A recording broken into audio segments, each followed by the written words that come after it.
ওয়াহলুল উকদাতাম মিন লিসানি ইয়াফকাহু কওলি। সম্মানিত সুধী, সূরাতুল মুমিনুনের প্রথম 10টি আয়াতের বিশেষ ফজিলাত রয়েছে, তাৎপর্য রয়েছে। এই 10টি আয়াতের সংক্ষিপ্ত তাফসীর আমি আপনাদের সামনে পেশ করব ইনশাআল্লাহ বিইذنিল্লাহ। তো সূরাতুল মুমিনুন, আল্লাহ দেখেন মুমিনদের নামে সূরা দিয়েছেন সূরাতুল মুমিনুন, আবার কাফিরদের নামেও একটা সূরা ডেডিকেট করেছেন। সূরাটার নাম কি বলেন তো? সূরাতুল কাফিরুন। আবার মুমিনুন না কাফিরুন না, মাঝামাঝি আল মুনাফিকুন, তাদের নামে আল্লাহ একটা সূরা দিয়েছেন সূরাতুল মুনাফিকুন। তো এই সূরাটা আমাদেরকে উৎসর্গ করা, আমাদের জন্য ডেডিকেট করা, মুমিনুন নামে এই সূরাটা। এই সূরাটা নাজিলের একটা প্রেক্ষাপট আছে, যেটাকে আরবিতে শানে নুজুল বলে। ওটা বলেই আমি মূল ব্যাখ্যা বা আলোচনার দিকে চলে যাচ্ছি। সম্মানিত সুধী, রাসূলুল্লাহ সাল্লাল্লাহু আলাইহি ওয়াসাল্লামের কাছে আল্লাহ তাআলা যে কোরআন নাজিল করেছেন, এই কোরআন যেটা লেটেস্ট ভার্সন অফ রেভিলেশনের সর্বশেষ ভার্সন, এটা আল্লাহ তাআলা বিষ্ণু ঈসা ইসলামের কাছে নানাভাবে নাজিল করতেন। কোরআন নাজিল হওয়ার অনেকগুলো পদ্ধতি ছিল, সবসময় একইভাবে কোরআন আসতো না। কখনো কখনো কোরআন আসতো মিসলা সলসালাতিল জারাস, আমরা ঘন্টা যখন বাজাই যে বিকট শব্দ হয়, এরকম বিকট আওয়াজে মাঝে মাঝে কোরআন নাজিল হতো। আপনাদের মনে থাকবার কথা, বাংলাদেশে আমরা যখন প্রাইমারি স্কুলে পড়তাম বা হাই স্কুলে পড়তাম, ঘন্টা শেষ হলে, একটা ক্লাস শেষ হলে দফতরি কি করতো বলেন তো? হ্যাঁ, দিত না? মনে পড়ে? পিকচারাইজেশন হচ্ছে? আচ্ছা, প্রচন্ড আওয়াজে ওই বেলের মধ্যে বাড়িয়ে দিত। তখন আমরা বুঝতাম কি একটা ঘন্টা হয়েছে। এক ক্লাস শেষে একটা দিত, 2 ক্লাস শেষে 2টা, ক্লাস যখন সব শেষ তখন অনেকগুলো দিত, তো বুঝতাম যে ছুটি আমাদের। এরকম রিঙ্গিং বেল যদি বাজানো হয়, ঘন্টা বাজানো হয়, এটার যেরকম বিকট শব্দ, এরকম বিকট আওয়াজে মাঝে মাঝে কোরআন নাজিল হতো। রাসূল সাল্লাল্লাহু আলাইহি ওয়াসাল্লাম বলেন, এই প্রসেসে কোরআন রিসিভ করা আমার জন্য বড্ড কষ্টকর ছিল।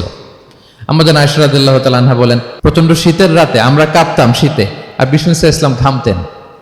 ওয়া ইন্না জাবিনাহু লা ইয়াতাফাসসাদু আরাফান, আমরা শীতে কাঁপতাম, কম্বল জড়িয়ে রাখতাম, আর বিষ্ণুনবীর কপাল বেয়ে ঘাম ঝরতো। সুবহানাল্লাহি বিহামদিহি। এভাবে তিনি কষ্ট করে কোরআন রিসিভ করেছেন। এটা একটা পদ্ধতি। আরেকটা পদ্ধতি হচ্ছে মিসলা দাবিয়া সাউতিন নাহাল, মৌমাছির ভন ভন শব্দের মতো কোরআন নাজিল হতো। যখন নাজিল হতো, রাসূল সাল্লাল্লাহু আলাইহি ওয়াসাল্লামের মুখের সামনে, চেহারার সামনে মৌমাছি ভন ভন ভন ভন করলে যেরকম সাউন্ড, এরকম একটা সাউন্ড হতো। এটা সাহাবারা কাছাকাছি যারা থাকতেন ওনারা উইটনেস করেছেন অনেকবার। আজকের এই আলোচনাটা এটার সাথে প্রাসঙ্গিক, আমি বলবো আপনাদেরকে। 2টা পদ্ধতি গেল। আরেকটা পদ্ধতি হচ্ছে মিন ওয়ারাই হিজাব, পর্দার অন্তরাল থেকে সরাসরি আল্লাহ কথা বলতেন, রাসূল সাল্লাল্লাহু আলাইহি ওয়াসাল্লাম শুনতো। এটা কেবল একবারই হয়েছে, মেরাজের রাতে। তারপর মাঝে মাঝে ইউলকা ফি কুলুবি রাসূলিল্লাহ, আল্লাহ রাসূল সাল্লাল্লাহু আলাইহি ওয়াসাল্লামের অন্তঃকরণে আল্লাহ তাআলা ঢেলে দিতেন ওয়াহী। আচ্ছা, আবার কখনো কখনো জিবরাইল আলাইহিস সালাম ওনার মূল আকৃতিতে ওহী নিয়ে আসতেন। ওনার যে বিসূরাতিহিল আসলিয়া, জিবরাইল আলাইহিস সালামের যে মূল সূরাত, এই সূরাতে আসতেন। এই সূরাতে রাসূল সাল্লাল্লাহু আলাইহি ওয়াসাল্লাম জিবরাইল আলাইহিস সালামকে জীবনে 2বার দেখেছিলেন। একবার ওই যে হেরা গুহার ওখানে দেখেছিলেন, আর একবার সেই সিদরাতুল মুনতাহা মেরাজের রাতে দেখেছিলেন। 600 পাখা মেলে বিশাল আকৃতি নিয়ে পুরো দিগন্ত বিস্তৃত করে জিবরাইল আলাইহিস সালাম নেমে আসতেন। 2বার এভাবে রাসূল সাল্লাল্লাহু আলাইহি ওয়াসাল্লাম দেখেছিলেন। এভাবেও কোরআন নাজিল হতো। আবার কখনো কখনো রাসূল সাল্লাল্লাহু আলাইহি ওয়াসাল্লাম এই যে হিউম্যান শেপে, মানুষের আকৃতিতে আসতেন, দেখতে মানুষের মতো লাগতো। মানুষের আকৃতিতে জিবরাইল আলাইহিস সালাম এসে কোরআন পৌঁছে দিয়ে যেতেন। বিষ্ণু সাল্লাল্লাহু আলাইহি ওয়াসাল্লাম বলতেন, এই প্রসেসে ওহী রিসিভ করা আমার জন্য সবচেয়ে সহজ ছিল।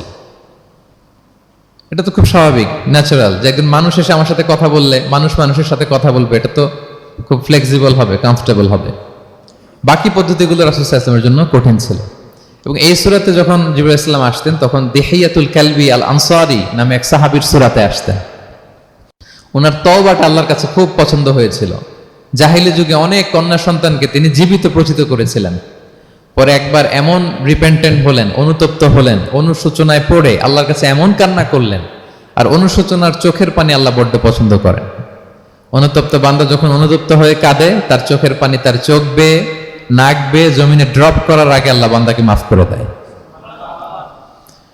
তো আল্লাহর কাছে এত পছন্দ হয়েছিলেন, মানুষের সূরাতে আসলে ওনার সূরাতে এসে তিনি কোরআন দিয়ে যেতেন বিষ্ণু সাল্লাল্লাহু আলাইহি ওয়াসাল্লামকে। তো মুসনাদে আহমদ ইবনে হাম্বল একটা হাদিস এসছে, ওমর ফারুক রাদিয়াল্লাহু তাআলা আনহু এই হাদিসটা বর্ণনা করেন। তিনি বলেন যে আমরা একবার বিষ্ণু সাল্লাল্লাহু আলাইহি ওয়াসাল্লামের পাশে বসা, হঠাৎ সামি'না দাবিয়া সাউতিন নাহাল, মৌমাছির ভন ভন ভন ভন শব্দ শুনতে পেলাম, কিন্তু তাকিয়ে দেখি কোনো মৌমাছি নাই। তখন বুঝলাম যে রাসূল সাল্লাল্লাহু আলাইহি ওয়াসাল্লাম ওহী রিসিভ করছেন। কি রিসিভ করছেন? ওহী রিসিভ করছেন। ঠিকই রাসূল সাল্লাল্লাহু আলাইহি ওয়াসাল্লাম কিবলামুখী হলেন, ফাস্তাকবালাল কিবলা। অনেকক্ষণ তিনি চুপ করে গম্ভীর হয়ে বসে থাকলেন, ওহী রিসিভ করলেন। এরপর সাহাবাদের দিকে তাকিয়ে উনি হেসে দিলেন। হেসে বললেন, এইমাত্র সূরাতুল মুমিনুনের প্রথম 10টা আয়াত আমার উপর নাজিল হয়েছে এবং এই 10টা আয়াতে মুমিনদের 7টা বিশেষ বৈশিষ্ট্যের কথা বলা হয়েছে। মান আকামা হুন্না দাখালাল জান্নাহ, যেই 7টা বৈশিষ্ট্য নিজের মধ্যে ধারণ করবে সে আল্লাহর জান্নাতের ওয়ারিস হয়ে যাবে। এবং এই আয়াতগুলো বলে আল্লাহ তাআলা সবশেষে এমনটাই বলেছেন যে উলাইকা হুমুল ওয়ারিসুন আল্লাযীনা ইয়ারিসুনাল ফিরদাউসা হুম ফিহা খালিদুন। যারা এই 7টা বৈশিষ্ট্য নিজের মধ্যে ধারণ করবে তারা জান্নাতুল ফিরদাউসের ওয়ারিস হয়ে যাবে, উত্তরাধিকার হয়ে যাবে। ওয়ারিস বুঝেন তো না? ওয়ারিস মানে হচ্ছে আপনি বাবার কাছ থেকে ইনহেরিটেন্স হিসেবে যেটা পেলেন। বাংলাদেশে দেখবেন যে অনেক জমি জমার মধ্যে প্লটের মধ্যে সাইনবোর্ড দেয়া থাকে যে ক্রয় সূত্রে এই জমির মালিক অমুক, বায়না সূত্রে এই জমির মালিক অমুক, তারপর ওয়ারিস সূত্রে এই জমির মালিক আব্দুর রহমান লেখা থাকে না এরকম। ওয়ারিস সূত্রে মানে এটা উনি কিনে নাই, এটা ওনার কার কাছ থেকে? বাবার কাছ থেকে পেয়েছেন, উত্তরাধিকার সূত্রে পেয়েছেন। তো দেখেন আল্লাহ তাআলা এই শব্দটাই, লিটারালি এই শব্দটাই ব্যবহার করেছেন যে আল্লাযীনা ইয়ারিসুনাল ফিরদাউসা হুম ফিহা খালিদুন। বিশ্বাসীরা যদি এই 7টা গুণ নিজের মধ্যে ধারণ করে তাহলে বাবার সম্পদে সন্তানের যেমনি ভাগ থাকে সে ওয়ারিস হয়, আমার এই উম্মতেরা, আল্লাহর এই বান্দারা জান্নাতুল ফিরদাউসের ওয়ারিস হয়ে যাবে। তো বলেন আমরা জান্নাতুল ফিরদাউসের ওয়ারিস হতে চাই কি চাই না? চাই, সবাই চাই। হ্যাঁ বলেন বলেন, চাই তো? ইনশাআল্লাহ ইনশাআল্লাহ, আল্লাহুম্মা জাআলনা মিনহুম। তো আমরা তাহলে শুনি আল্লাহ তাআলা কি বৈশিষ্ট্যের কথা বললেন যেগুলো ধারণ করলে আমরা জান্নাতুল ফিরদাউসের ওয়ারিস হব। আম্মা জান আয়েশা রাদিয়াল্লাহু তাআলা আনহাকে সাহাবারা জিজ্ঞেস করতেন যে আম্মা জান কাইফা কানা খুলুকু রাসূলিল্লাহ, আল্লাহ রাসূল সাল্লাল্লাহু আলাইহি ওয়াসাল্লামের আচরণ কেমন ছিল? তিনি বলতেন কানা খুলুকুহু আল কোরআন, রাসূল সাল্লাল্লাহু আলাইহি ওয়াসাল্লামের আচরণ ছিল কোরআনের মতো আচরণ। উম্মে সালামা রাদিয়াল্লাহু তাআলা আনহা আমাদের আরেক আম্মা জান, ওনাকে জিজ্ঞেস করা হলে উনি বলতেন রাসূল সাল্লাল্লাহু আলাইহি ওয়াসাল্লাম যখন রাস্তা দিয়ে হেঁটে যেতেন কাআন্নাল কুরআনা ইয়ামশি আলাল আরদ, মনে হতো লিভিং কোরআনটা রাস্তা দিয়ে হেঁটে যাচ্ছে। তো সাহাবারা যখন আরো ইন ডিটেইল জানতে চাইলেন তখন আম্মা জান আয়েশা বললেন তোমরা সূরা মুমিনুনের প্রথম 10 আয়াত পড়ো, এই 10 আয়াতে যা যা আল্লাহ বলেছেন এটাই ছিল খুলুকু রাসূলিল্লাহ, এটাই ছিল বিশ্বনবীর আচরণ। তো আসুন আমরা দেখি রাসূল সাল্লাল্লাহু আলাইহি ওয়াসাল্লামের আচরণ কেমন ছিল এবং কোন বৈশিষ্ট্যগুলো থাকলে আল্লাহ তাআলা আমাদেরকে জান্নাত দিয়ে ধন্য করবেন। সূরাতুল মুমিনুনটা আল্লাহ তাআলা শুরু করছেন ক্বাদ আফলাহাল মুমিনুন আল্লাযীনা হুম ফি সালাতিহিম খাশিউন, অর্থাৎ সফল হয়েছে তারা, ঈমান এনেছে যারা। প্রথম আয়াতের অর্থ হচ্ছে ক্বাদ আফলাহাল মুমিনুন, বিশ্বাসীরাই সফল হয়েছে। আল্লাহ তাআলা সফলতার মানদণ্ড এখানে ফিক্স করেছেন, ক্রাইটেরিয়া ফিক্স করেছেন ঈমান, বিশ্বাস, যেটা সবচাইতে দামি। সবচাইতে দামি কি? ঈমান, সবার উপরে ঈমান। এজন্য যারা ঈমান এনেছে আল্লাহর উপর, যারা বিশ্বাস স্থাপন করেছে তারাই সফল হয়েছে। তো এই বিশ্বাসীদের কিছু গুণাবলী থাকতে হবে, কিছু ফিচার থাকতে হবে, তবেই তারা জান্নাতের ওয়ারিস হবে। সেগুলো কি আল্লাহ শুরু করছেন। আল্লাহ বললেন প্রথম বৈশিষ্ট্য হচ্ছে আল্লাযীনা হুম ফি সালাতিহিম খাশিউন। 7টা বৈশিষ্ট্যের প্রথমটা বলতেছি, যারা সফল হয়েছে বিশ্বাসীরা, ওই বিশ্বাসীরা যারা তাদের সালাতে বিনয়াবনত থাকে, বিনম্র থাকে। সালাত যখন আদায় করে তারা খুশু খুদুর সাথে সালাত আদায় করে, এটা হচ্ছে প্রথম বৈশিষ্ট্য, বিনয়ের সাথে। খুশু খুদু মানে হচ্ছে অন্তরের একাগ্রতা এবং অঙ্গ প্রত্যঙ্গের একাগ্রতা। খুব সহজে আপনার অন্তরটাও থাকবে, এখানে আল্লাহর ভয় থাকবে, একাগ্র চিত্তে আপনি আল্লাহকে স্মরণ করবেন, আবার অঙ্গ প্রত্যঙ্গগুলো ঠিক থাকবে, এগুলো নড়াচড়া করবে না। আমরা অনেকে সালাতে দাঁড়ালে খুব বেশি নড়াচড়া করি, সালাতে কিন্তু খুব বেশি মুভমেন্ট করা যায় না, এটা নিষেধ। খুব জরুরি প্রয়োজন ছাড়া মুভমেন্ট করা নিষেধ। আল্লাহ বলেন আল্লাযীনা হুম ফি সালাতিহিম খাশিউন, প্রথম বৈশিষ্ট্য হচ্ছে যারা তাদের সালাতে বিনয়াবনত থাকবে, একাগ্র চিত্তে সালাত আদায় করবে। এতটা একাগ্র চিত্তে তারা অন্তরের মধ্যে এই উপলব্ধি ধারণ করবে যে আমি যে ইবাদত করছি এটা আল্লাহ দেখছেন, Allah is watching me, Allah is observing me, Allah তাআলা সরাসরি দেখছেন। এবং রাসূল সাল্লাল্লাহু আলাইহি ওয়াসাল্লাম এটাই বলেছেন যে আনতা আবুদাল্লাহা কাআন্নাকা তারাহু ফাইন লাম তাকুন তারাহু ফাইন্নাহু ইয়ারাক, এমন ভাবে ইবাদত করো মনে করো যে তুমি আল্লাহকে দেখছো। আর এটা যদি ভাবতে, এই উপলব্ধি আনতে যদি কষ্ট হয় তাহলে অন্তত এতটুকু তো ভাবো যে আল্লাহ তোমায় দেখছেন, আল্লাহ আমাকে দেখছেন। এই ভাবনাটা অন্তরে আনা যায় না? চাইলেই আনা যায়। আমরা যেন এই উপলব্ধিটা নিজেদের মধ্যে রিয়েলাইজেশনটা বিল্ড আপ করার চেষ্টা করি যে আমি যে মুসল্লায় দাঁড়ালাম, এই যে আমি কিয়ামুল লাইল করতেছি, এই যে তারাবিতে আমি 20 রাকাত পড়তেছি লম্বা সময় ধরে, আল্লাহ কিন্তু দেখছেন। আমার সিজদা, আমার রুকু, এগুলো আল্লাহ তাআলা সরাসরি কি করছেন? দেখছেন। এই ফিল নিয়ে যদি আপনি সালাতে দাঁড়ান, এটা হচ্ছে খুশু খুদু।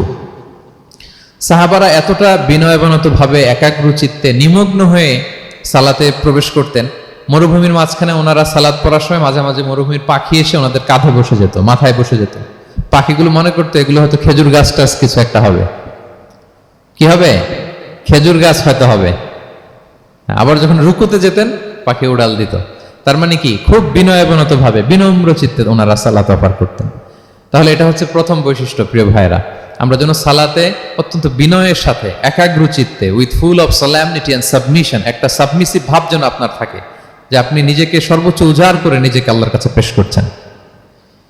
এই অ্যাটিটিউডটা যেন আমাদের নামাজের মধ্যে থাকে। এটা হচ্ছে 1 নম্বর বৈশিষ্ট্য, আল্লাযীনা হুম ফি সালাতিহিম খাশিউন, যারা বিনয়বনত ভাবে থাকে। অনেকে বলে, হুজুর মন বসে না নামাজে আমার। এটা অনেকের প্রশ্ন, অনেকের জিজ্ঞাসা, যে মনটা ধরে রাখতে পারি না, নামাজে দাঁড়ালেই সারাদিন যেটা মনে হয় না ওইটা নামাজে মনে চলে আসে। এরকম হয় না? সারাদিন এটাকে কি যেন ভাবতেছিলাম মনে নাই, নামাজে দাঁড়ালেই মন চলে আসে। তারপরে মনকে আরবিতে বলে, অন্তরকে বলে কলব। কলব মানে যেটা খুব নড়াচড়া করে, মুভমেন্ট করে, ওইটাই কলব। মন দেখবেন এদিকে ছোটে ওদিকে ছোটে। ওই যে আমরা ছোটবেলায় একটা গান শুনতাম, গানটা হচ্ছে পাগল মন, মন কেন এত কথা বলে। মানে মন এদিকে ছোটে ওদিকে ছোটে, মনকে ধরে রাখা বড্ড জটিল, কষ্টকর। তো এটা স্বাভাবিক। অনেকেই বলে, হুজুর আমার মন থাকে না নামাজে, একাগ্র চিত্তে নামাজ তো আদায় করতে চাই, কিন্তু মনটাকে ধরে রাখা যায় না। তো কিভাবে এই খুশু খুদু সাবমিসিভনেস আপনি কিভাবে বাড়াবেন, এটাও বিষ্ণু সাল্লাল্লাহু আলাইহি ওয়াসাল্লাম আমাদেরকে ইনস্ট্রাক্ট করেছেন, গাইড করেছেন। কিভাবে এই খুশুটা আসবে, অন্তরের মধ্যে একাগ্রতা আসবে। 1 নম্বর পদ্ধতি হচ্ছে খুশু খুদু বাড়ানোর। সালাতে যখন আপনি দাঁড়াবেন, বিষ্ণু বলেন সল্লু সলাতান মুআদ্দিয়া। বিষ্ণু বলেন, মনে করো যে নামাজটা পড়তেছো এটা হতে পারে তোমার বিদায়ী নামাজ, শেষ নামাজ জীবনের। হতে পারে না? ধরেন যে মাগরিবের সালাত যে আমরা আজকে পড়বো, এমন তো হতে পারে এটাই আমাদের জীবনের শেষ নামাজ। কি বলেন? হতে পারে কি না? পারে। আমরা কে কখন চলে যাব আমাদের তো জানা নাই। তো এই যে মুসল্লায় যখন আমরা দাঁড়াই, তখন কেন আমরা এটা ভাবি না যে it could be the last and final prayer in my life? হতে পারে এটাই আমার জীবনের শেষ নামাজ। এটা যদি আপনি ভাবতে পারেন, তখন দেখবেন ঠিকই আপনার একাগ্রতা, সাবমিসিভনেস এটা বাড়তেছে।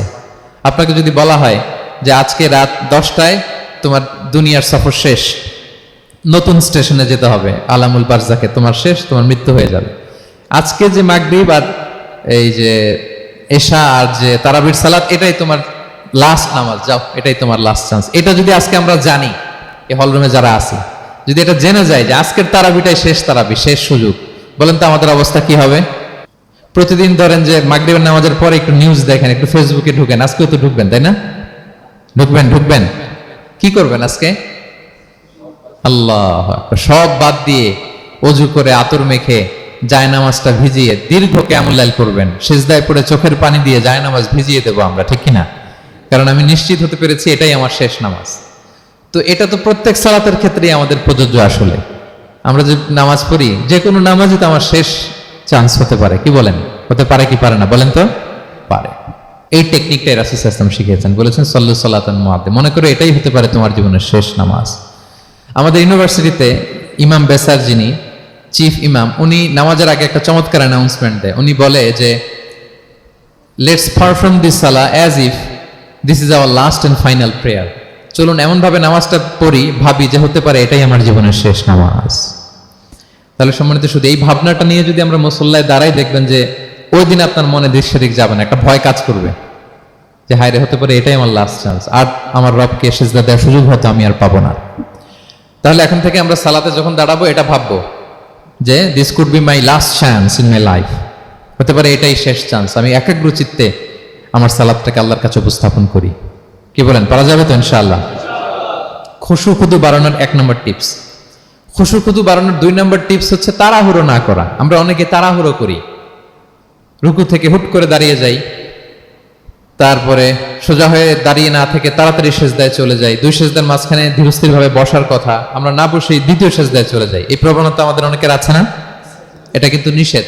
তা'দীলুল আরকান, বাকি সব মাযহাবে এটা ফরজ। আপনি তাড়াহুড়ো করলে আপনার নামাজই হবে না। আর আমাদের মাযহাবে, হানাফি মাযহাবে এটা ওয়াজিব। ওয়াজিব তরক করলে সাহু সিজদা দিতে হয়। দুই সেজদার মাঝখানে আপনি সুস্থির হয়ে বসবেন।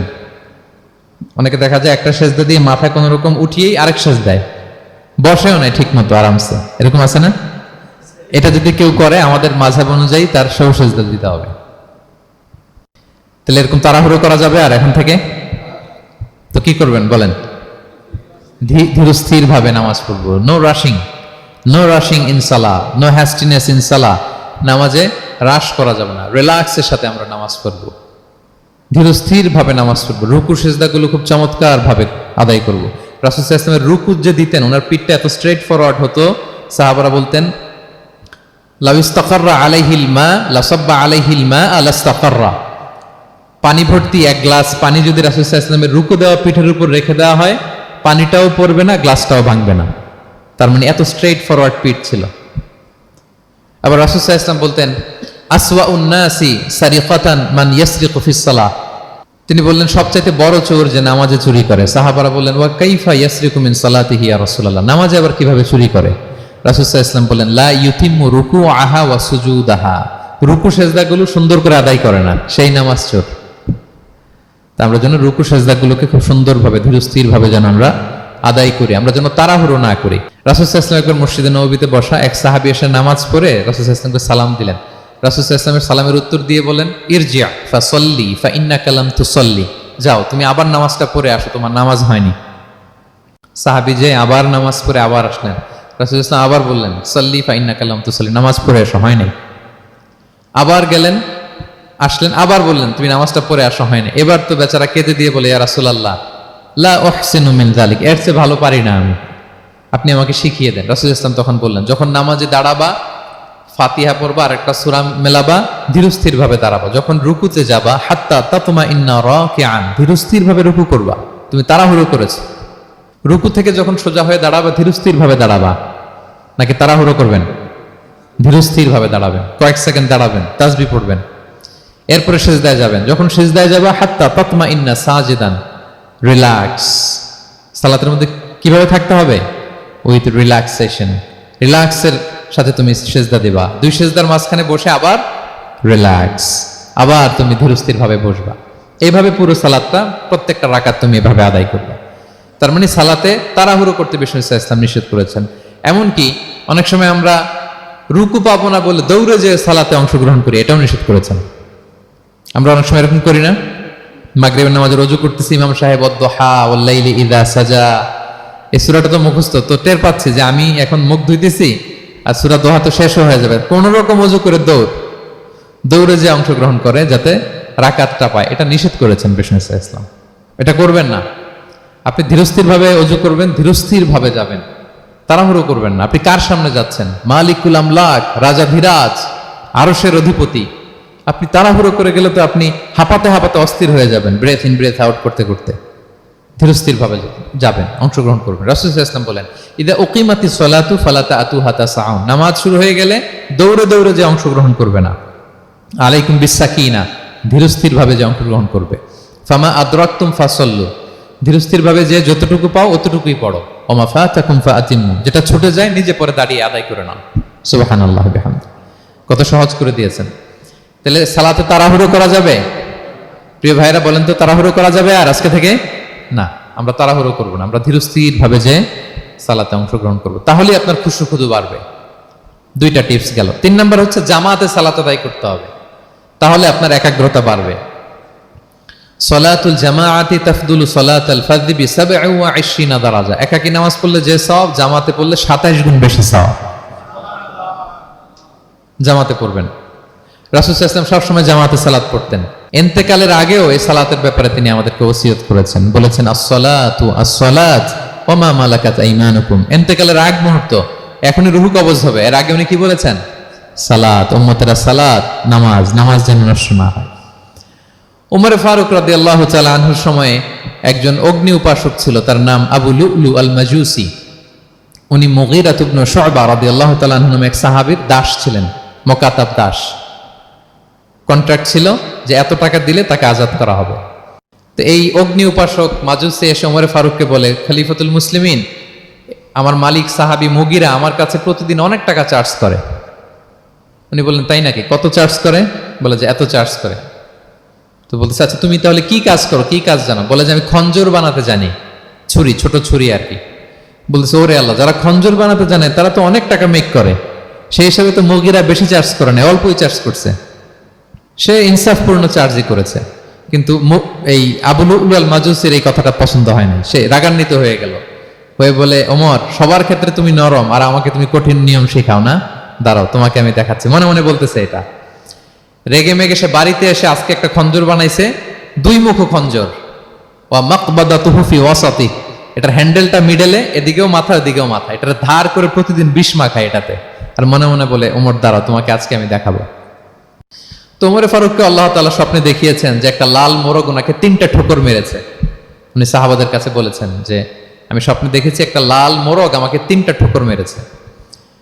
তো সে খঞ্জরকে ধার দিয়ে একদিন ফজরের নামাজে, ওয়াকানু ইউসাল্লুনা বিগালাস, ওনারা খুব অন্ধকার থাকতে ফজরের নামাজ পড়তো, সে বুরনুস, এক ধরনের জুব্বা যেটার মাথা আছে, ওটা পরে হুডির মতো আর কি, হুডি চেনেন তো না, হুডির মতো একটা জুব্বা পরে সে অন্ধকারে, সে তো আসলে অমুসলিম, সাহাবাদের সাথে পিছনে দাঁড়াইছে নামাজের ভান করার জন্য, আর এই খঞ্জরটা নিয়ে গেছে সাথে। ওমর ফারুক ফজরের সালাত শুরু করলেন, প্রথম রাকাত শেষ করলেন, দ্বিতীয় রাকাতের জন্য যখন দাঁড়াইছেন তখনই সে প্ল্যান মাফিক খঞ্জর বের করে ওমর ফারুকের পেটের মধ্যে 3বার স্টেবিং করলেন, আঘাত করলেন। করার সাথে সাথে ওমর ফারুক উল্টে পড়ে গেলেন আর বললেন, খাতালানি আল কালব, কোন এক কুকুর আমাকে আঘাত করেছে। তো সাহাবার ওমর ফারুককে ধরলেন, আর এই অগ্নি উপাসক এই খঞ্জর নিয়ে কাতারের মাঝখান দিয়ে 2 দিকে খঞ্জর চালাতে চালাতে যাচ্ছিলেন। যে সাহাবাই ধরে সেই আঘাতপ্রাপ্ত হয়ে ওখানে 7 থেকে 10 জন স্পট ডেথ, জায়গায় মারা গেছে। পরে এক সাহাবী নিজের জামা খুলে তার গায়ে ছুঁড়ে মারছে, তখন সে ওইটাতে পেঁচিয়ে পড়ে গেছে। যখন বুঝে গেছে যে আমাকে ধরে ফেলবে, সে সুইসাইড করে ফেলছে, নিজেকে নিজে মেরে ফেলছে। ওমর ফারুক তো বেহুশ, ওনাকে নিয়ে যাওয়া হলো, পিছন থেকে একজন নামাজের ইমামতি করলেন। তো ওমর ফারুক রাদিয়াল্লাহু তাআলা আনহু হুশ ফিরে পেলেন। হুশ ফিরে পাওয়ার পরে দিনের বেলা যখন হুশ আসলো ওনার, সবাই চারদিকে বসা, যে হায় হায় আমাদের আমিরুল মুমিনিনের কি জানি কি হয়। হুশ ফিরার পরে ওনার মুখের প্রথম কথাটা ছিল আসাল্লান নাস, মানে আমার নেতৃত্বে যে ফজরের সালাতটা শুরু হয়েছিল এটা কি ঠিকঠাক শেষ হয়েছিল? সুবহানাল্লাহ পড়বেন না? আচ্ছা বলেন তো, এই মুহূর্তে আমরা কি করতাম? ওনাকে যে স্টেবিং করছে, চিকিৎসক এসে দুধ দেয়, দুধ পেট দিয়ে বেরিয়ে যায়, নাবিজ দেয়, নাবিজ বের হয়ে যায়, মানে উনি ইন্তেকাল করবেন, এটা বোঝাই যাচ্ছে। এমন কঠিন পরিস্থিতিতে আমরা যদি হসপিটালে হুশ ফিরে পেতাম, আমরা কি বলতাম বলেন দেখি? কে কি বলতেন?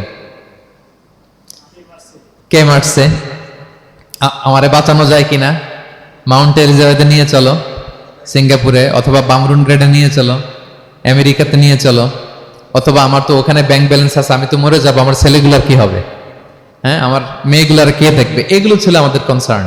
তো ওমর ফারুক জানতেছেন যে উনি পৃথিবী থেকে বিদায় নিচ্ছেন, একটু হুশ ফিরে পাইছেন।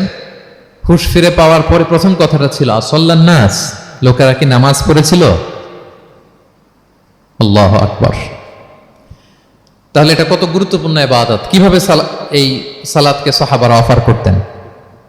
তো খুশু খুদুর সাথে যদি আমরা সালাত অফার করতে চাই, আমাদেরকে জামাতে পড়তে হবে। একাকি পড়লে দেখবেন মনে দিকে যায়, ওদিকে যায়, কয় রাকাত পড়ছি ভুলে যাই, এরকম হয় না? একাকি পড়তে গেলে এটা করা যাবে না, জামাতে পড়তে হবে। সালাতে কি কি বলতেছেন এগুলোর অর্থ বুঝে যদি সালাত অফার করেন, তাইলে আপনার সালাতে মনোযোগ থাকবে। সুবহান রাব্বিয়াল আলা, সুবহান রাব্বিয়াল আযীম, এর অর্থ কি? সূরা ফাতিহা যে প্রতিদিন পড়ি, কি সুন্দর প্রার্থনা সূচক বাক্য, এর অর্থ কি? আল্লাহ সকল প্রশংসা তোমার, আল্লাহ তুমি দয়াময় মেহেরবান, আল্লাহ তুমি বিচার দিবসের মালিক, যেদিন তোমার আরশের ছায়া ছাড়া কোনো ছায়া থাকবে না। নবীদের যে পথে চালিয়েছে ওই পথে আমাদেরকে চালাও, যারা ভ্রান্ত হয়েছে, যারা তোমার ক্রোধের শিকার হয়েছে ওই পথে আমাদেরকে চালিও না। কি চমৎকার চমৎকার কথামালা দিয়ে আমরা এই দোয়াগুলো পড়ি। আমরা অর্থ বুঝি না বলে আমাদের হৃদয়েও টাচ করে না, ঠিক কিনা? দেখবেন আরব শায়েকরা যখন কিয়ামুল লাইল করে, তারাবির সালাত পড়ায়, অনেক অনেক আয়াতে ওনা ডুকরে ডুকরে কেঁদে ওঠে আওয়াজ করে। কারণ কি? জাহান্নামের আয়াত, আযাবের আয়াত, পূর্ববর্তী উম্মত যে ধ্বংস হয়েছে, কিভাবে ওদেরকে বিকট আওয়াজ দিয়ে, গ্রাউন্ড সাউন্ড গ্রেনেড দিয়ে ধ্বংস করা হয়েছে, বন্যা দিয়ে ধ্বংস করা হয়েছে, কিভাবে এদেরকে বাতাস দিয়ে নাস্তানাবুদ করে দেওয়া হয়েছে, এগুলো যখন পড়ে ওনারা কাঁদে। আযাবের আয়াত আসলে কাঁদে, জান্নাতের আয়াত আসলে সাবলীল কণ্ঠে তেলাওয়াত চালিয়ে যায়। এর কারণ কি বলেন? অর্থ বুঝে। তা আমরা যেন সালাতে অর্থ বুঝে সালাত অফার করার চেষ্টা করি, পাশাপাশি সালাতের সুন্নাহগুলো যেন আমরা পড়ি, সালাতের যে সুন্নাহ আছে সুনানুস সালাহ এগুলো যেন আমরা পড়ি, মনোযোগ আরো বাড়বে। সানাগুলো পড়বেন, ফাতিহা শেষে আওয়াজ করে আমিন বলবেন অথবা ফিসফিসি কণ্ঠে আমিন বলবেন। বিষ্ণু ইসলাম বলেন, ইদা আম্মানাল ইমামু ফাআমিনু, ইমাম আমিন বললে তোমরাও আমিন বলো, কারণ এই মাত্র একটা দোয়া করা হয়েছে। সূরা ফাতিহাটা কি একটা দোয়া। ইদা ওয়াফাকা তামিনুকুম তামিনাল মালাইকাতি গুফিরা লাহু মা তাকাদ্দামা মিন যামবিহি ওয়া মা তাআখার।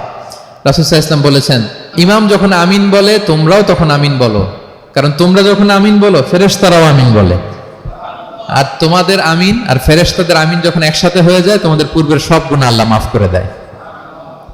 এটা আমিন বলা সুন্নাহ, বলবেন। নামাজ বাঁধার পরে সুন্নাত নামাজে, নফল নামাজে সানাগুলো পড়বেন, কত চমৎকার অর্থবোধক সানা আছে। আমরা তো শুধু সুবহানাকাল্লাহুম্মা বিহামদিকা ওয়া তাবারাকা ইসমুকা ওয়া তাআলা জাদ্দুকা শুধু এটাই পড়ি। রাসূল সাল্লাল্লাহু আলাইহি ওয়াসাল্লাম তাকবীরে তাহরিমে বাঁধার পরে অনেক চমৎকার চমৎকার দোয়া পড়তেন। ইন্না সলাতি ওয়া নুসুকি ওয়া মাহইয়ায়া ওয়া মামাতি লিল্লাহি রাব্বিল আলামিন। আমার সালাত, আমার ইবাদত, আমার জীবন মরণ সবটাই কার জন্য? এই দোয়াটা পড়তেন শুরুতেই। তারপর পড়তেন ওয়াজ্জাহতু ওয়াজহিয়া লিল্লাযী ফাতারাস সামাওয়াতি ওয়াল আরদা হানিফা ওয়া মা আনা মিনাল মুশরিকিন। আমার সবকিছুকে আমি এক সত্তার দিকে ফেরালাম একনিষ্ঠ হয়ে, আর আমি মুশরিক নই, আমি আল্লাহর দিকে একনিষ্ঠ হলাম। এই দোয়াগুলো পড়তেন। আল্লাহুম্মা বাঈদ বাইনি ওয়া বাইনা খাতায়ায়া কামা বাআদতা বাইনাল মাশরিকি ওয়াল মাগরিব। আল্লাহুম্মা নাক্কিনি মিন খাতায়ায়া কামা ইউনাক্কা আস-সাওবুল আবয়াদু মিনাদ দানাস। আল্লাহুম্মা আগসিল খাতায়ায়া বিল মাই ওয়াস সালজি ওয়াল বারাদ। এগুলো সানা, এগুলো যে সানা আমরা জানিই না। সানা মানে হচ্ছে প্রশংসা সূচক কথা। আমরা শুধু সুবহানাকাল্লাহুম্মা বিহামদিকা এতটুকুই পড়ি। রাসূল ইসলাম বলতেন, আল্লাহ আমার আর আমার গুনার মাঝে এতটুকু দূরত্ব করে দাও, পূর্ব থেকে পশ্চিম যত দূর, আমার আর আমার গুনার বোঝার মাঝে এতটুকু দূরত্ব তুমি করে দাও। সাদা কাপড় যেমনি ধুয়ে ফকফকা করা হয়, আল্লাহ আমাকে তুমি গুনামুক্ত করে এরকম ফকফকা সাদা বানিয়ে দাও, শুভ্র বানিয়ে দাও। আল্লাহ আমাকে তুমি বরফ দিয়ে, ঠান্ডা পানি দিয়ে, তুষারপাত দিয়ে ধুয়ে আমার গুনাহগুলো তুমি পরিষ্কার করে আমাকে তুমি নিষ্পাপ করে দাও। এগুলো বলে এরপরে আলহামদুলিল্লাহ রাব্বিল আলামিন সূরা ফাতিহা শুরু করতেন। সালাম ফিরানোর আগে বিষ্ণু সাল্লাল্লাহু আলাইহি ওয়াসাল্লাম দোয়া মাসুর পড়তেন। কত চমৎকার মাসুর দোয়া আছে। আবার বিষ্ণু বলতেন, লা ইউসাল্লিমান্না আহাদুকুম হাত্তা ইয়াতাআওয়াযা আন আরবা মিন আযাবিল কবর, মিন আযাবি জাহান্নাম, মিন ফিতনাতিল মাহইয়া ওয়াল মামাত ওয়া মিন ফিতনাতিল মাসিহিদ দাজ্জাল। আমার কোন উম্মত যেন সালাম ফিরানোর আগে এই চারটা জিনিস থেকে পানাহ চাওয়া ছাড়া যেন সালাম না ফিরায়।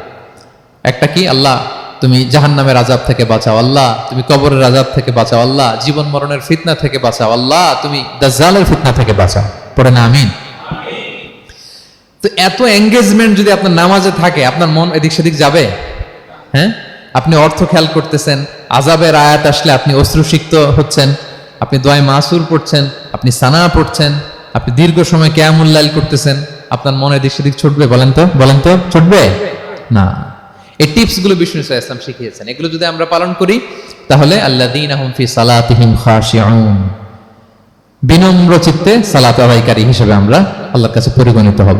তাহলে প্রথম নাম্বার শর্তটা বুঝতে পারছেন কিভাবে সালাত আদায় করতে হবে? হ্যাঁ বলেন তো একজন, কি করতে হবে? কিভাবে সালাত? খুশুর সাথে, বিনয় বিনত চিত্তে, সাবমিসিভ ভাবে, নাকি তাড়াহুড়ো করবেন? কিভাবে পড়বেন নামাজ? ধীরে সুস্থে, উইথ রিল্যাক্স। 2 নম্বর আল্লাহ বলেন ওয়াল্লাযীনা হুম আনিল লাগবি মুআরিদুন।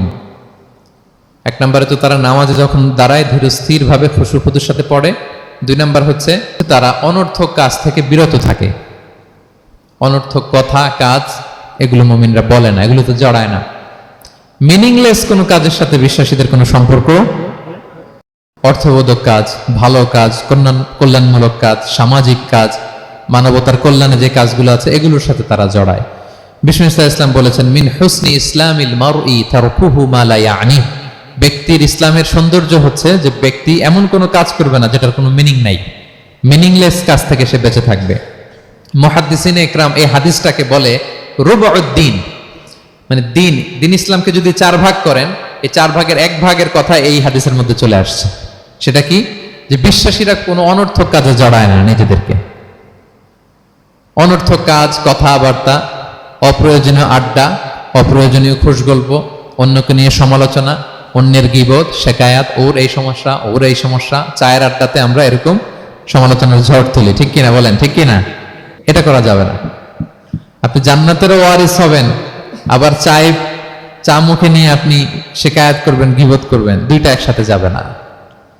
তাহলে বিশ্বাসীরা কোনো অনর্থক কাজে জড়ায় না, মিনিংলেস কাজে জড়ায় না, তারা ভালো কাজে, কল্যাণের কাজে জড়ায়। মিনিংলেস কোনো কথাও বলে না, কারণ তারা জানে মা ইয়ালফিদু মিন কাউলিন ইল্লা লাদাইহি রাকিবুন আতীদ। আমরা জানি সব, সূরা ইয়াসিন আল্লাহ বলেন ওয়া কুল্লা শাইইন আহসাইনাহু ফি ইমামিন মুবিন। আমি ইমামুম মুবিন নামক এক দালিলি রেজিস্ট্রি খাতায় সব কিছু তুলে রাখছি, সব পাই টু পাই আপনি পাবেন। আপনি অবাক হবেন, মালি হাযাল কিতাবি লা ইগাদিরু সাগীরাতান ওয়ালা কাবীরাতান ইল্লা আহসাহা। এটা কেমন আমলনামা, ছোট্ট ভালো কাজ করেছে ওইটাও আছে, ছোট্ট খারাপ করেছে ওইটাও আছে। অবাক হবেন আপনি, সব আল্লাহ তাআলা সেখানে তুলে রাখবেন। তো বিশ্বাসীরা কোনো অনর্থক কথা কাজের সাথে জড়ায় না, এজন্য কারণ তারা জানে এগুলো সব রেকর্ডেড, সব রেকর্ডেড। আপনার কোনো কাজ যদি রেকর্ড করা হয় এবং বলা হয় যে এটা গণমানুষের কাছে উপস্থাপন করা হবে, আপনি কি করবেন তখন বলেন তো? খুব সতর্ক হয়ে চলবেন, সতর্ক হয়ে বলবেন। হ্যাঁ, এই যে আমরা যে এই ক্যামেরা থাকলে যেভাবে কথা বলি, সবসময় কি এইভাবে বলি না? আমরা যখন নিজেদের ঘরোয়া আড্ডায় বসে আমরা কত কথা বলে ফেলি, ইনফরমাল অনেক কথা বলি, যেগুলো ক্যামেরা থাকলে বলি না, কারণ এটা ফরমাল, এটা কোটি মানুষের কাছে যাবে, সবাই শুনবে, সবাই জানবে, এজন্য আমরা সাবধান হয়ে কথা বলি। কি বলেন? তো এই যে এই ক্যামেরা কিন্তু অদৃশ্য ক্যামেরা চারদিকে আমাদের, ইমামুম মুবিন নামক অদৃশ্য ক্যামেরা দিয়ে সব রেকর্ড করা হচ্ছে। রেকর্ড করে দিচ্ছেন কে? পাই টু পাই হিসাব চাওয়া হবে। আল্লাহর সুপ্রিম কোর্টের কাঠগড়ায় সব হিসাব চাইবেন আল্লাহ তাআলা, আপনি যে দেখবেন। তো বিশ্বাসীরা এই সেন্সটা মাথায় রাখে, সব যেহেতু রেকর্ডেড, যা মনে চায় মুখ দিয়ে বলা যাবে, যা মনে চায় করা যাবে না। এজন্য অহেতুক কথাবার্তা, অহেতুক সমালোচনা, অহেতুক গসিপিং, অহেতুক কমেন্টস এগুলো করব না। এখন সোশ্যাল মিডিয়ার যুগে দেখবেন যে কমেন্টসের বন্যা বয়ে যায়, যার যেটা মনে চায়, কারণ ধরার কেউ নাই, দেখার কেউ নাই, বলার কেউ নাই, যা মনে চায় লিখতে থাকে। হ্যাঁ, বিশাল একজন বড় মাপের লোক, তার ওখানে যে লিখতেছে যা মনে চায়, গালি গালাজ, ওনাকে অ্যাডভাইস দেওয়া, নাসিহাত দেওয়া ইচ্ছে মতো। বিশ্বাসীরা এটা করে না, তারা অনর্থক কোনো কাজে জড়ায় না, এবং কেউ জড়াতে চাইলেও তাকে স্পেস দেয় না। একদল আছে দেখবেন যে আপনি আজে বাজে কাজে জড়ান না, এটা আবার অনেকের ভালো লাগে না, তো তারা এসে আপনাকে জড়াতে চাবে, তর্ক করবে, আপনার সাথে ডিবেট করবে, পায়ে পাড়া দিয়ে ঝগড়া করবে। এরকম আছে না নাই? আপনার কমেন্ট বক্সে এসে দেখবেন যে গালি দিবে, হ্যাঁ, ট্যাগিং করবে, পোক করবে, মানে আপনাকে অস্থির বানাতে চাইবে। আপনি কি করবেন? আপনিও আরেকটা গালি দিয়ে দিবেন কমেন্টসে। আপনারও তো স্বাধীনতা আছে নাকি? আপনিও দিবেন গালি। কি করবেন? সালাম দিবেন। কি দিবেন? ওয়া ইযা খাতাবাহুমুল জাহিলুনা ক্বালু সালামা। সূরা ফুরকানে আল্লাহ বলেছেন যে মূর্খরা যখন অনর্থক তর্ক করতে আসতে চায়, বিশ্বাসীরা তাদের সাথে ওই ফাঁদে তারা পা দেয় না, তারা কি করে? সালাম দিয়ে কেটে পড়ে। তাহলে পায়ে পাড়া দিয়ে যদি কেউ এখন থেকে ঝগড়া করতে চায় আমাদের সাথে, আমরা কি করব? সালাম দিয়ে ওখান থেকে কেটে পড়ব। তাহলে বিশ্বাসীদের 2 নম্বর বৈশিষ্ট্য, ওয়াল্লাযীনা হুম আনিল লাগবি মুরিদুন, বিশ্বাসীরা অনর্থক কাজে জড়ায় না। 3 নম্বর হচ্ছে ওয়াল্লাযীনা হুম লিযাকাতি ফাইলুন, বিশ্বাসীরা তাদেরকে যদি আল্লাহ তাআলা ধন সম্পদ দিয়ে সমৃদ্ধশালী করে, তারা যাকাত দেয়। কি দেয়? আপনারা যাকাত দেন তো নাকি? দেখে তো মনে হচ্ছে সবাই ব্যবসায়ী, হ্যাঁ, চেহারা দেখে মনে হচ্ছে মাশাআল্লাহ অনেক সম্পদের মালিক। যাকাত দিতে হবে। আমরা যে যাকাত দেই, এটাকে আমরা করুণা করি? বলেন তো না। যাকাত হচ্ছে গরিবের হক। ওয়াফি আমওয়ালিহিম হাক্কুন লিসাইলি ওয়াল মাহরুম, আল্লাহ বলে ধনীদের সম্পদে গরিবদের অধিকার আছে। তা আপনি যখন কারো অধিকার দিলেন, আপনি কি তার প্রতি করুণা করলেন? হ্যাঁ, অধিকার কি করুণা? বলেন তো না। আপনার সম্পদে গরিবের অধিকার, আপনি করুণা করেন নাই, বরং আপনার থেকে যাকাত নিয়ে ওই গরিব আপনাকে করুণা করে গেছে। কারণ যাকাত নেয়া তার জন্য আবশ্যক না, আপনার দেয়া আবশ্যক। ও যদি বলে আমি যাকাত নিব না, তো আপনি কারে দিবেন? ও যাকাত গ্রহণ করে আপনাকে বাঁচালো, তাহলে credit goes to them, thanks goes to them. Islam চায় এই যে অর্থনৈতিক তারল্য, এটা সমাজে সবার কাছে থাক। এক পাশে গাছতলা, আরেক পাশে পাঁচতলা, এরকম বিভাজন ইসলাম চায় না। ইসলাম চায় সবার হাতে টাকা পয়সা থাক। কাইলা ইয়াকুনা দুলাতান বাইনাল আগনিয়া মিনকুম, টাকা পয়সা যেন শুধু ধনীদের মধ্যে সার্কুলেট না হয়, সবার কাছে যেন যায়। এজন্য আল্লাহ বলেন তোমাদের সম্পদে গরিবের অধিকার আছে। এটা করুণা না, এটা অধিকার। আর যদি এই ফরজ ইবাদত আপনি আদায় না করেন, আল্লাহ বলেন কঠিন শাস্তি তোমাদের জন্য অপেক্ষা করছে। আল্লাযীনা ইয়াকনিজুনা আয-যাহাবা ওয়াল ফিদ্দাতা ওয়া লা ইউনফিকুনহা ফি সাবিলিল্লাহ ফাবাশশিরহুম বিআযাবিন আলীম। স্বর্ণ জমায়, রূপা জমায়, ব্যাংক ব্যালেন্স, যাকাত দেয় না, তাদের জন্য কঠিন আযাব, কঠিন আযাবের সুসংবাদ দিয়েছেন আল্লাহ। দুঃসংবাদ না, সুসংবাদ।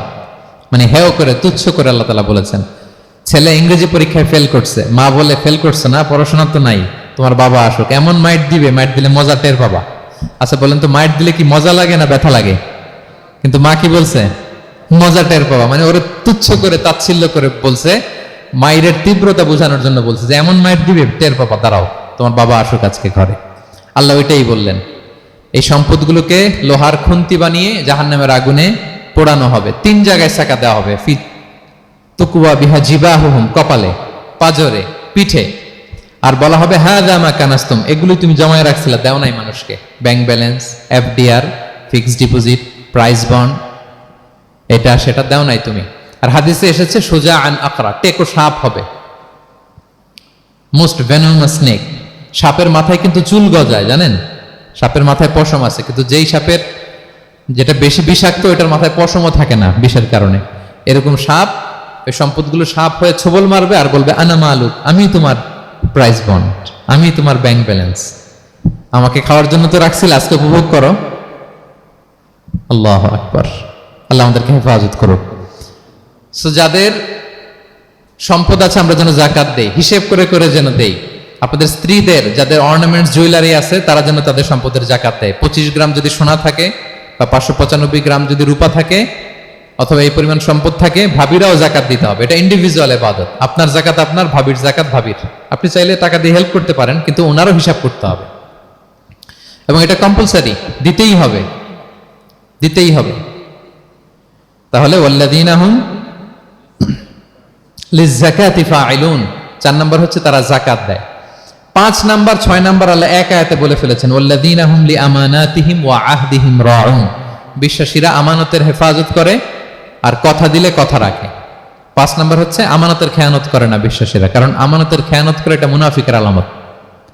ইযা তুমিনা খানা, বিষ্ণু বললেন মুনাফিকদের বৈশিষ্ট্য হচ্ছে ওদের কাছে আমানত রাখলে ওটা আর পাওয়া যায় না পরে। এমন লোক আছে না সমাজে, আমানত রাখলে আর পাওয়া যায় না। তারা কি মুমিন না মুনাফিক বলেন তো? ইন্নাল্লাহা ইয়া'মুরুকুম আন তুআদ্দুল আমানাতি ইলা আহলিহা, আল্লাহ বলেছেন যার আমানত তাকে বুঝিয়ে দাও। বিষ্ণু ঈসা ইসলামকে মক্কার লোকেরা 2টা উপাধি দিয়েছিল, এক হচ্ছে আস-সাদিক, 2 হচ্ছে আল আমিন। সাদিক মানে সত্যবাদী। কারা দিয়েছিল?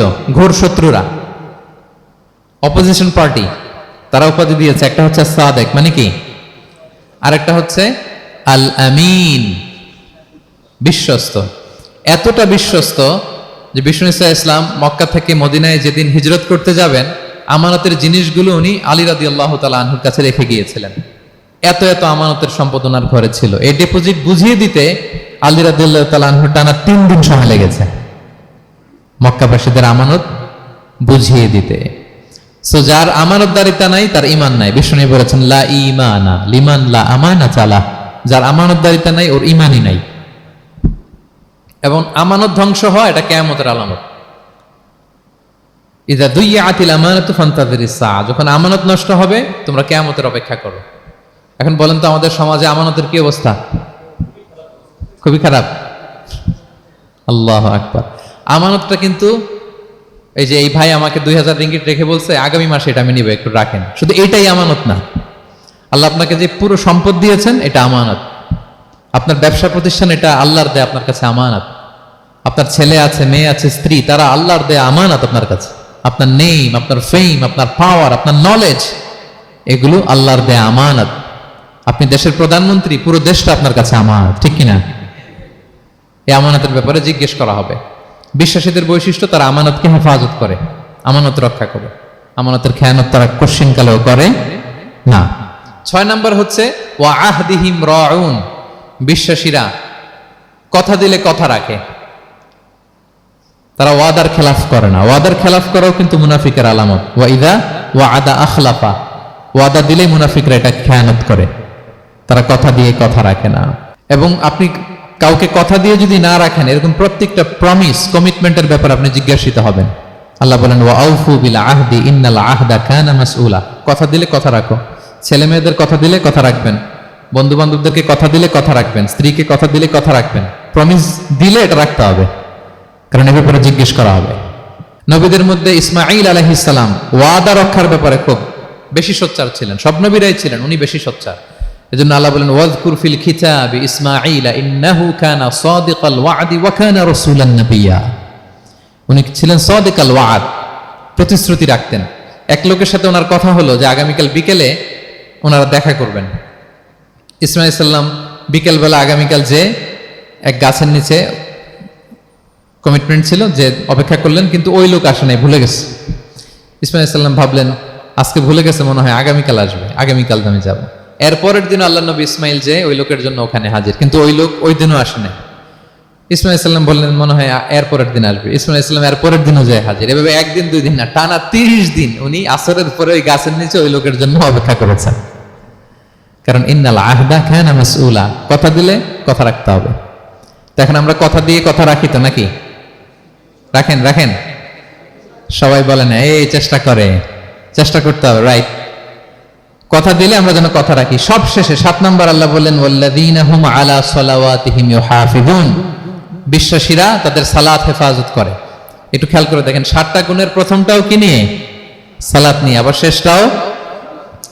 তার মানে কি বোঝা গেল? এটা বেশি গুরুত্বপূর্ণ না কম গুরুত্বপূর্ণ? সব নষ্ট হতে পারে, মুমিনের নামাজ নষ্ট হতে পারে, নামাজকে হেফাজত করতে হবে। হাফিজু আলা সালাওয়াত, আল্লাহ বললেন তোমাদের নামাজগুলোকে তোমরা হেফাজত করো।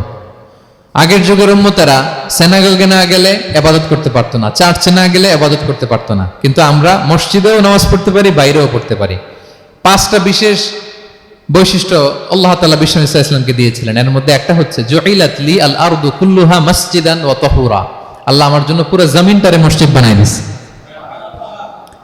পুরো জমিন, আপনি ফ্লাই করতেছেন, বিমানে পড়তে পারবেন, আপনি সাগরে আছেন, জাহাজে পড়তে পারবেন, আপনি বিকেলবেলা মাঠে আছেন, ওযু থাকলে আল্লাহু আকবার বলে দাঁড়ায় যাবেন, বন্ধুদেরকে নিয়ে যে কোনো জায়গায় নামাজ পড়া যায়, ঠিক কি না? এই নামাজ নিয়ে কোনো এক্সকিউজ চলবে না। No excuse will be granted that day.